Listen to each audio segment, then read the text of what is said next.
Hey Zoe, this idea is inspired by video games I played growing up. There's something about sitting next to someone, sharing a screen and navigating a world together. It changes the way a game feels. The weight of a mission, the thrill of a close call, the sheer chaos of a last-second win. It all means more when someone else is right there beside you, experiencing it too. Trust, frustration, and triumph aren't just personal feelings, they're shared. When I was younger, co-op wasn't just an option. For the most part, this is how I played.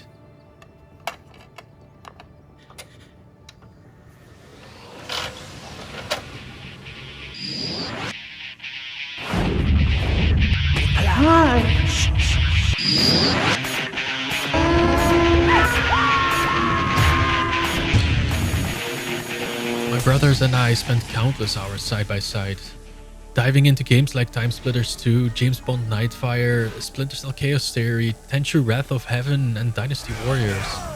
We weren't just playing, we were scheming, covering each other's backs, failing together, and laughing through it all. Now that experience has evolved, but it hasn't disappeared. I still get that same feeling of connection playing games with him online or with my partner. Whether we're trying to beat each other in the numerous minigames in It Takes Two, survival Left 4 Dead's relentless hordes, mining minerals in Deep Rock Galactic, shuddering through Outlast Trials, or solving puzzles in Portal 2. The dynamic is different, but the underlying magic is still the same. But somewhere along the way, something changed. As gaming evolved, so did the way we played together. Online multiplayer took over, split screen faded away, and local co-op became a relic of the past, a feature from a different era. At least, that's what it seemed like, until Hazelight came along.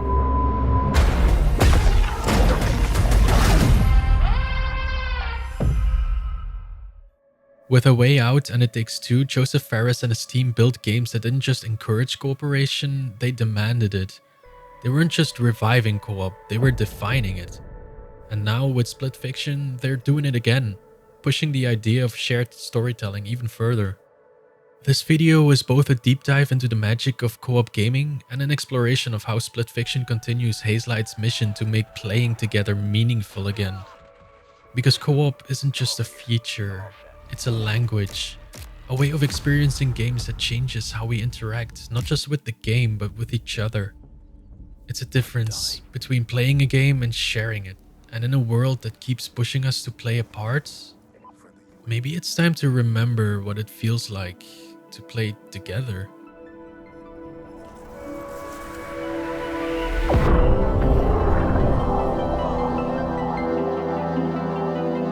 Co-op isn't just about experiencing together, it's about how you experience together. It's a test of trust, communication, and yeah, a little bit of chaos. I think I got this! When you dive into a co-op game, you're not just coordinating actions, you're learning the subtle art of teamwork, often under pressure of a ticking clock or an increasingly impossible challenge. Some games, like It Takes Two or Portal 2, require seamless teamwork. Every puzzle is a delicate dance where communication and timing are everything. In Overcooked and Lovers in a Dangerous Space-Time, you're scrambling, trying to hold things together before everything falls apart. Frustration, laughter, and moments of sheer chaos are constantly present. And then there's A Way Out, where the tension is palpable, forcing you to navigate not just the game, but also the relationship between two characters who can't seem to escape their own demons. You got that? Yeah. But let's be real, cooperation isn't always easy. In games like Overcooked and Lovers, frustration quickly becomes a familiar feeling. Chaos erupts, tempers flare, and every small miscommunication feels like it could bring everything crashing down. Yet, it's in these moments of tension that something profound happens. Conflict isn't just a disruption, it's a key ingredient of making cooperation work. These games teach us how to manage stress, how to apologize when things go wrong, and most importantly, how to laugh at the mess we've made. In the end, they show us that working through frustration, whether in a game or in a relationship, can lead to something stronger, a more resilient partnership built on the ability to push through the hardest moments. So does playing these co-op games actually make us better at cooperating in real life? The answer isn't straightforward, but there's something to be said for the lessons these games offer. While they don't replace real-world relationship skills, they can certainly refine them. Co-op gaming forces you to step into someone else's shoes, to listen, adapt, and problem solve in real time. Whether it's the adrenaline of a perfectly executed plan or the frustration of a repeated failure, these games teach us patience, empathy, and resilience. They provide a safe space to mess up and learn from it, offering valuable practice in cooperation without the stakes being as high as in real life. And in the end, that trial and error can help us become better partners, not just in the game, but in life.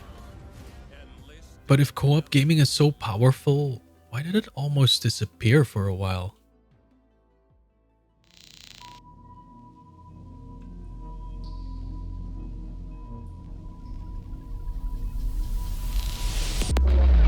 For years, playing together meant sitting side by side, controllers in hand, sharing a single screen. But as technology advanced and the internet connected us in new ways, something changed.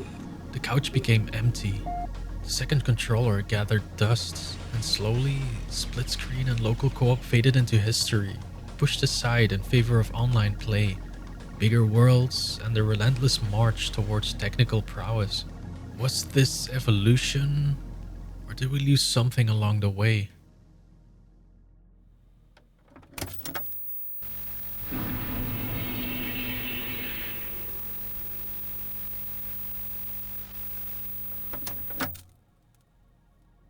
A few months ago, my girlfriend introduced me to a game I've never heard of before.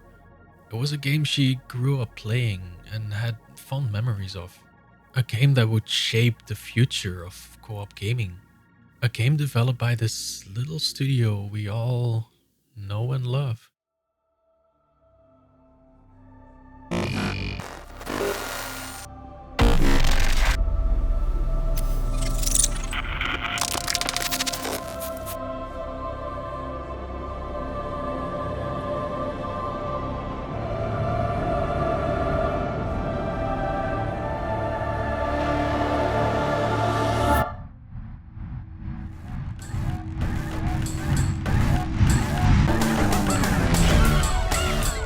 Before they redefined difficulty and single-player mastery, FromSoft made something totally different. Kuri Kuri was one of the earliest real 3D co-op experiences, a game built from the ground up around the idea of two players solving problems together. You didn't just share a screen, you shared responsibility. One player couldn't succeed without the other.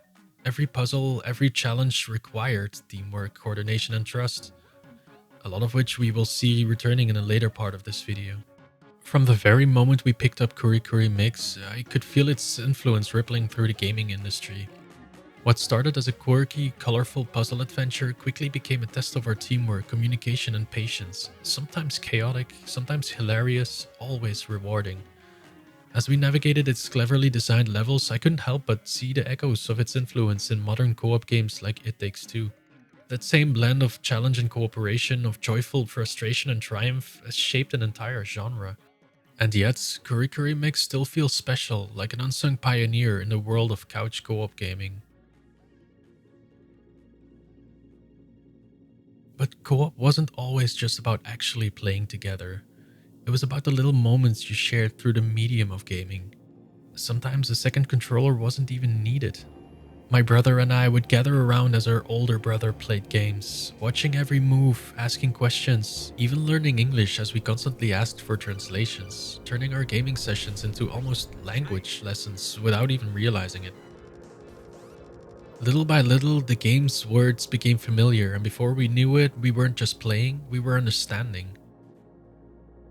It's moments like these that mean more than just experiencing a game together. When we played Secret of Evermore, we didn't just wander through the maze, we drew a map by hand, co-piloting the navigation. Playing Pokemon Gold in Japanese, we couldn't read a word of it, so we made our own translation system. We wrote down if an ability dealt damage or not, and slowly built a list of moves we understood. And when we got older, the stakes got higher. In Conflict Desert Storm 2, we set ourselves a challenge: beat the game on the highest difficulty without taking a single hit. That wasn't just playing together, that was a war room strategy. We'd spent hours planning a single mission, perfecting every move, every shot until we executed it flawlessly. And then there was Tenchu Wrath of Heaven. This wasn't just about beating the game together, it was about mastering invisibility. So my brother and I set our own rule. We had to clear entire levels without being seen once. Not a single guard alerted, not a single mistake. Whispered strategies, slow movements, holding our breath as the patrol passed by. One slip up and it was over. Restart. Try again. Until the entire mission played out like a perfect shadow passing through the night. It was a golden age. Timesplitters 2 had one of the best split-screen multiplayer modes of its time. Baldur's Gate Dark Alliance brought Diablo-style co-op to consoles. Splinter Cell Chaos Theory forced players to communicate, to strategize, to rely on each other like never before. It felt like co-op was evolving, getting bigger, deeper, better. And then, co-op exploded.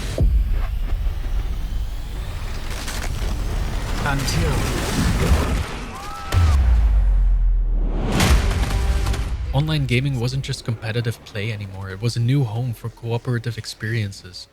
Gears of War gave us cinematic, campaign-driven co-op. Left 4 Dead forced you to stick together or die alone. Army of Two leaned into the buddy system, making co-op its entire identity. But then, something changed. Co-op, once a staple of gaming, started to fade. But what happened?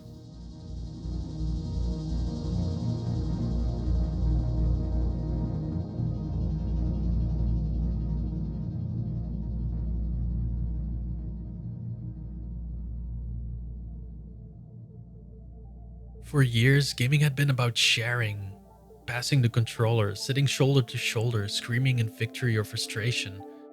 But as the industry shifted, something was lost. Online multiplayer changed everything.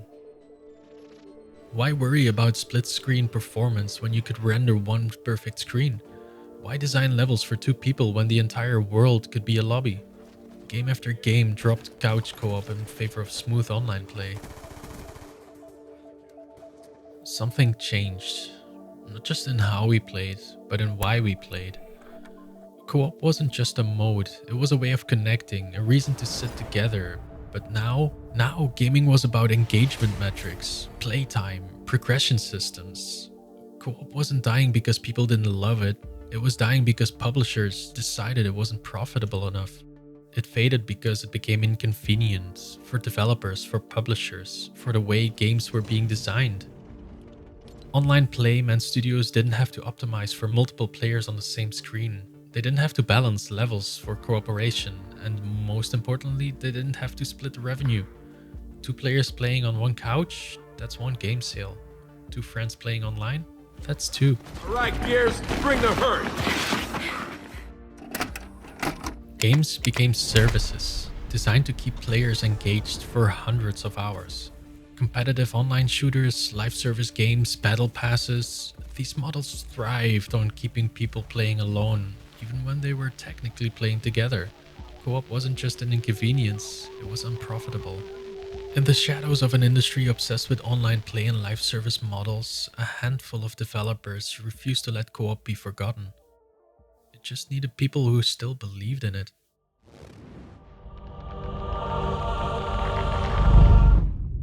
Fuck the Oscars, you know? Fuck the Oscars!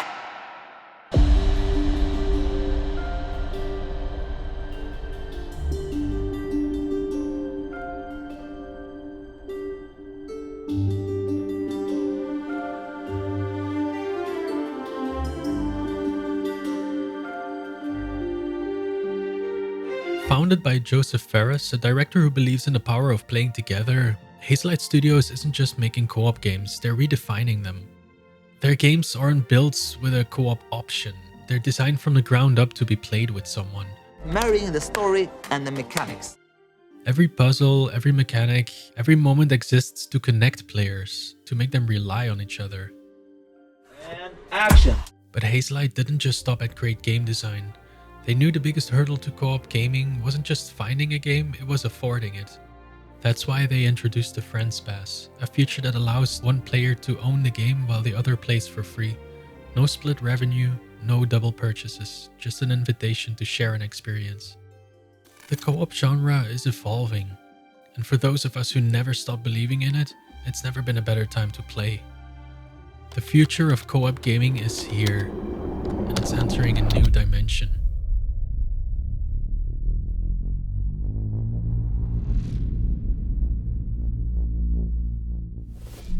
Welcome to Split Fiction, where the line between two worlds blur.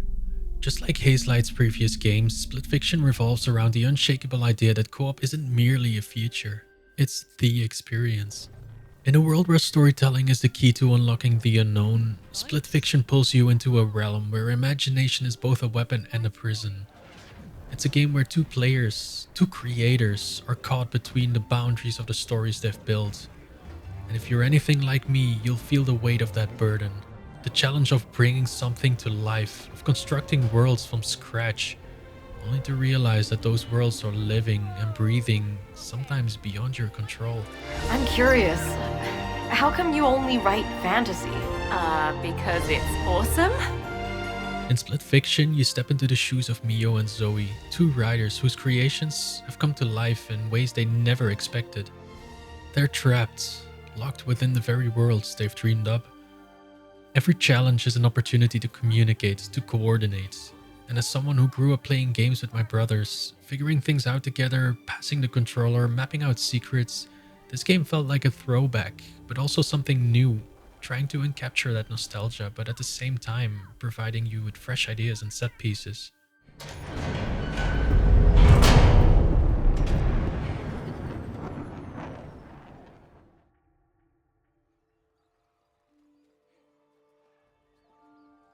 There's something else about Split Fiction that feels important. As you dive into the game, it becomes clear that it isn't just a test of teamwork. It's also a subtle yet powerful commentary on something deeper, the age-old debate between sci-fi and fantasy. At its core, Split Fiction feels like a thesis, a conversation between two conflicting yet complementary worlds. On one side, the cold, calculated logic of technology, the shimmering steel of a sci-fi future. On the other, the raw, untamed force of fantasy, where magic bends the very fabric of reality. The game is about feeling the awe and wonder when you traverse these spaces, and seeing how each world has its own logic, its own rules, its own strengths.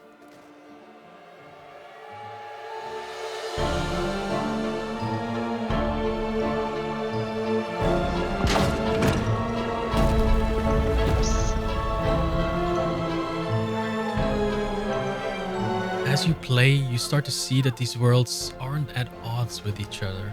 They're complementary. Where one lacks, the other compensates.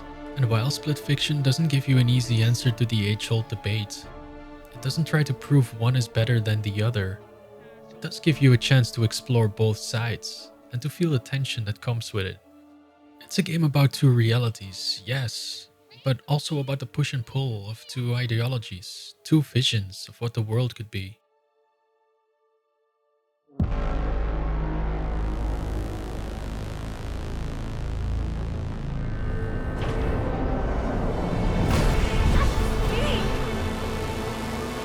Split Fiction is about two individuals, each carrying their own burdens, defined by the traumas and experiences that shaped them. Mio and Zoe are far from just characters to control in minigames. They are complex, multifaceted beings, and both carrying scars from their past.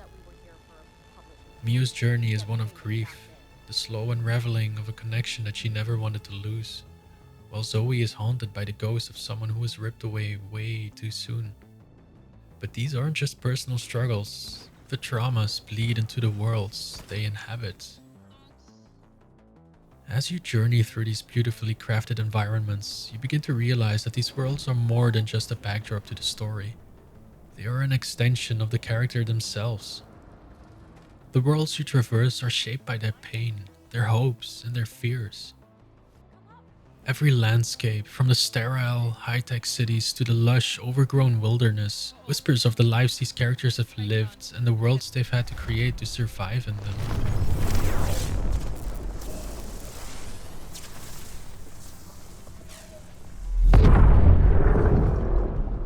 Yep. Those glitches are definitely doing something. It seems to be expanding. Each world feels like a canvas of their emotions, the environment reflecting their inner turmoil, but also their resilience. Every twist and turn, every towering structure or hidden ruin feels like a physical manifestation of Mio and Zoe's fractured past, their deepest fears and most fragile hopes brought to life in vibrant detail. It's as if the very places they explore are also part of the healing process, a way to escape and confront the pieces of themselves they can't quite piece together yet. These worlds are alive with the weight of grief and memory, yet they are also full of possibility, much like the characters themselves.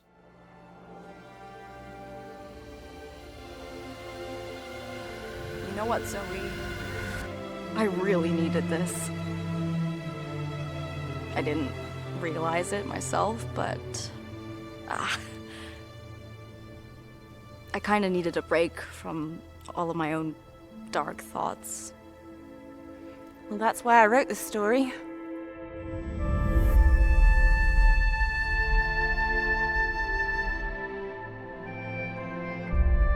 Some nights I force myself to zoom out. It helps me see how insignificant some of my worries are. Huh. Does it work? It gives me some perspective and enough room to breathe.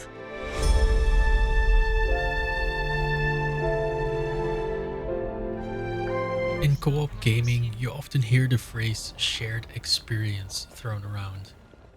But Split Fiction shows just how deep that concept can go.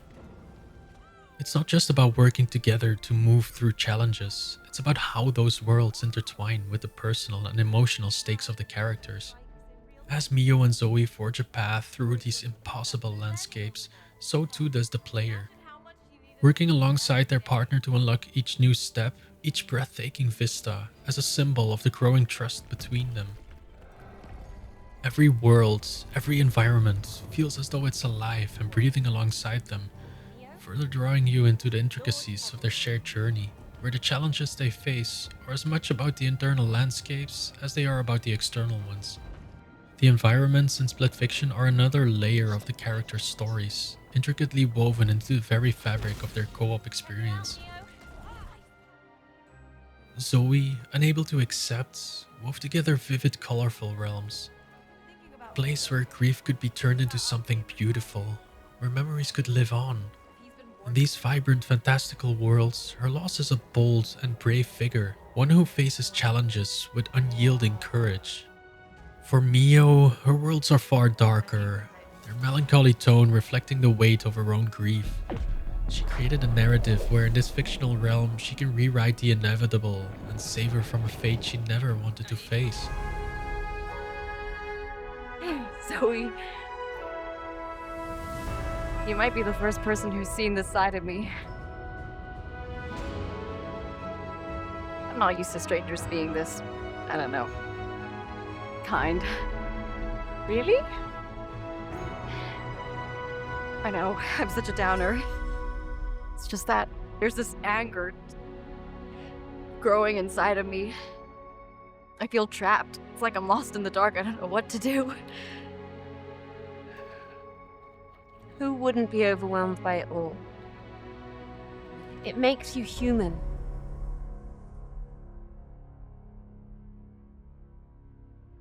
Through these worlds, they seek not just escape, but control over their destinies, a chance to reframe the stories they never wanted to write in the first place. The environments they've crafted are a lifeline, an emotional release, a manifestation of the hope that perhaps through these stories, they can find a way to change their own ending.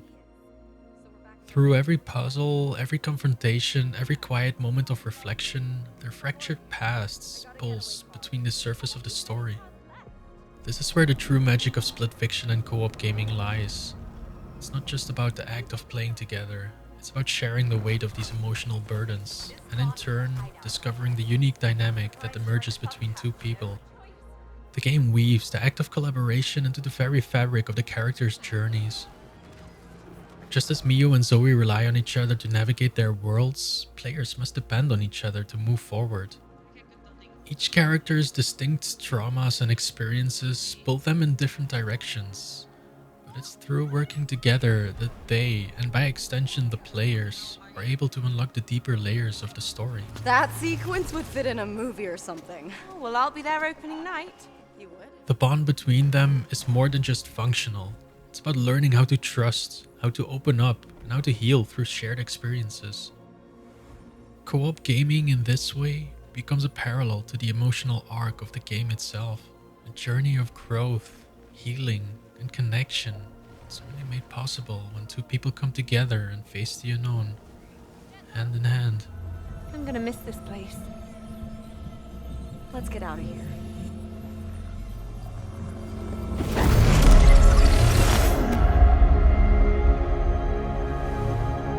Split Fiction takes this concept of shared experience and pushes it even further, right past the boundaries of the screen itself. The game doesn't just ask you to cooperate, it challenges the very idea of what co-op gaming can be. Throughout the journey, the way you interact with your partner is less about solving puzzles or executing perfect timing in platforming sequences, and more about breaking the rules of the medium itself. At first, the game subtly plays with expectations, shifting the way players perceive and interact with their shared space. But as the story deepens, so does the gameplay. The split screen becomes a mechanic of its own, warping and distorting in ways that reflect the emotional and narrative stakes. Perspectives fragment, moments of dissonance creep in, and soon the very foundation of the game starts to feel unstable. And then comes the final hour. What starts as a climactic push towards resolution quickly spirals into something far more ambitious, a sequence that refuses to play by the rules. The game bends, breaks, and reforms itself in a way that feels almost alive, turning the act of co-op play into something far more personal, far more unpredictable. What follows is a mind-bending, fourth wall shattering set piece that demands more from both players than ever before. And when it's over, when the game finally exhales and returns control, you're left with something more than just the satisfaction of completion. You're left with a feeling that for a brief moment, the game wasn't just a game, it was something else entirely. This is beautiful, Mio. Split Fiction feels like a statement, a bold step forward for cooperative storytelling. My partner and I sat down expecting another fun co-op experience, but what we found was something way deeper. Every puzzle, every challenge wasn't just about mechanics, but about understanding, about navigating emotions as much as obstacles. It pulled us in, not just with its intricate worlds, but with the way it made us rely on each other in ways most games never do. At a time when multiplayer often means distant lobbies and competitive chaos, Split Fiction brings back the essence of true cooperation. It asks players to step into characters who are fighting to rebuild themselves, intertwining personal struggles with gameplay in a way that makes every interaction feel meaningful. The game plays with perception, breaking the fourth wall, shifting perspectives, and using its mechanics to pull players deeper into its world. The result is something more immersive, more personal, and more daring than we expected. Narrative-driven co-op experiences have been evolving, with games like It Takes Two and A Way Out proving that shared storytelling has real power. Split Fiction takes that foundation and pushes it even further, weaving emotional weight directly into its design. Players experience the highs and lows of characters trying to heal, discovering that progress is about understanding and trust. The impact of Split Fiction is just the beginning. It's an exciting glimpse into the future where games are about more than just playing together. They're about growing together, emotionally and mentally, through shared experiences that resonate long after the credits roll. As we close this chapter on Split Fiction, it's clear that this game is about more than just completing puzzles and conquering challenges. It's about the journey. It's about two people, one connection, and the unspoken bond that ties them together. Through their worlds, their traumas, and their hopes, we're reminded of what co-op gaming can truly be. Not just an experience, but a shared emotional odyssey. In a world where gaming often separates us from the real, Split Fiction brings us back to what matters the most. The connections we build, the stories we tell, and the healing we can find together. Okay, sure. Take your time. So this is what it feels like, eh? Conquering your inner demons. Having a friend. Friend? You mean best friend? Don't push it.